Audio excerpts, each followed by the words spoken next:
الحلقة من برنامج 5 أسئلة في 5 دقائق نستضيف لكم الدكتور الشيخ سيدي عبد الله. تتجه موريتانيا إلى تعديلات في دستورها، فهل تجدون في هذه التعديلات حلا للأزمة السياسية في البلاد؟ هذه التعديلات الدستورية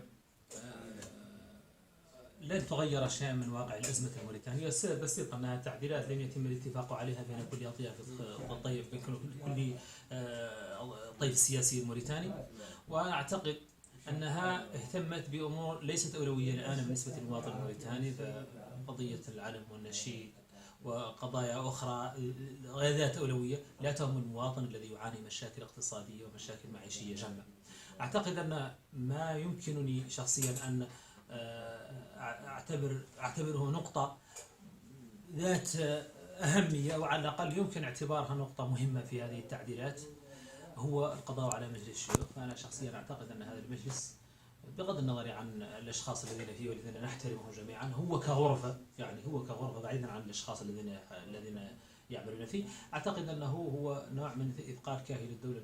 لذلك أنا أعتقد أن هذه التعديلات لن تحل أزمة سياسية ولا أزمة في البلاد، لأن الطرف الثاني الأهم اللي هو طرف المعارضة غير المحاورة، أو ما يمكن نطلق عليه المنتدى والتكتل، ما دام لم يشاركوا في صياغة هذه التعديلات وفي صياغة الحوار السياسي ككل، فأعتقد أنه لن يكون هناك حل للأزمة مستقبلا، على الأقل ما دام الرئيس الحالي موجودا، باعتبار أنه ارتأى أن ينطلق بالمجموعات.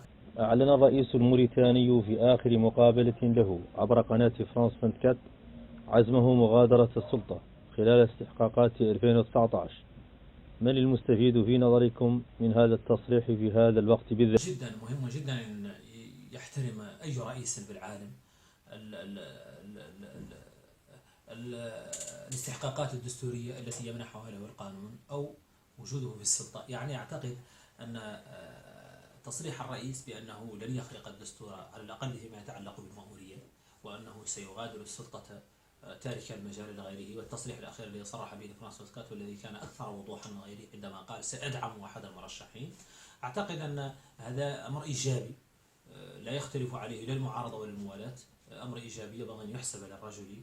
ولذلك فالمستفيد الأول طبعا هو الديمقراطية الموريتانية، على الأقل احترام رئيس لمأموريته بغض النظر عن الآليات التي أوصلته للسلطة، هل ذلك أيضا أمر محترم أم لا. المهم أنه احترم الآليات، احترم المواعيد الدستورية الموجودة في الدستور الموريتاني، فهذا يحسب للديمقراطية الموريتانية، والمستفيد الأول منه هو الديمقراطية الموريتانية.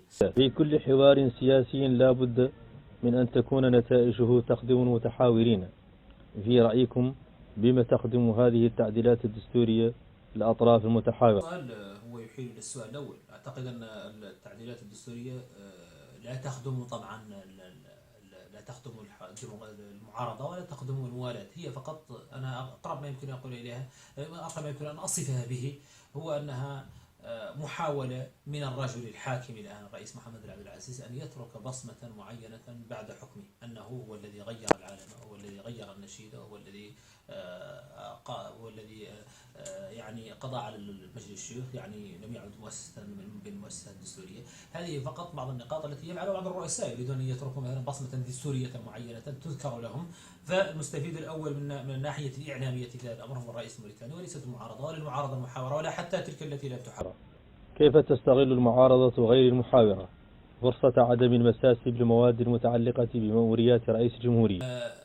المعارضة يمكنها أن تستفيد من إعلان الرئيس كما ذكرت أنه لن يترشح، يمكن أن تستفيد منها إن هي اتفقت على مرشح واحد وأخلصت العملية السياسية تجاه المرشح، فيمكنها أن تقلب الكفة، أو أن على الأقل يكون لها حضور أكثر من الحضور السلبي الموجود الآن والمعتمد أساسا على المقاطعة وعلى مقاطعة الاستحقاقات وترك الساحة للموالاة. ما رأيكم في الحراك الأخير الذي كاد أن يحول نقابة الصحفيين الموريتانيين إلى نقابتين؟ بالنسبة لي السؤال الأخير متعلق بنقابة الصحفيين، أعتقد أنه الحمد لله كانت هناك مجموعة من العقلاء استطاعت أن تحتوي ذلك الشقاق أو الصراع الذي كان سيحدث بداية الإعلان عن الترشيحات في النقابة، وهو الاجتماع الذي توصلوا فيه بالنهاية إلى تحديد موعد معين لهذه الانتخابات. الانتخابات. لذلك أنا أعتقد أن النقابة هذا يعتبر نجاح قبل الانتخابات المقبلة، لأنها نجحت في أن تركت الحقل، تركت النقابة موحدة. نهاية هذه الحلقة نشكر باسمكم الدكتور الشيخ سيدي عبد الله.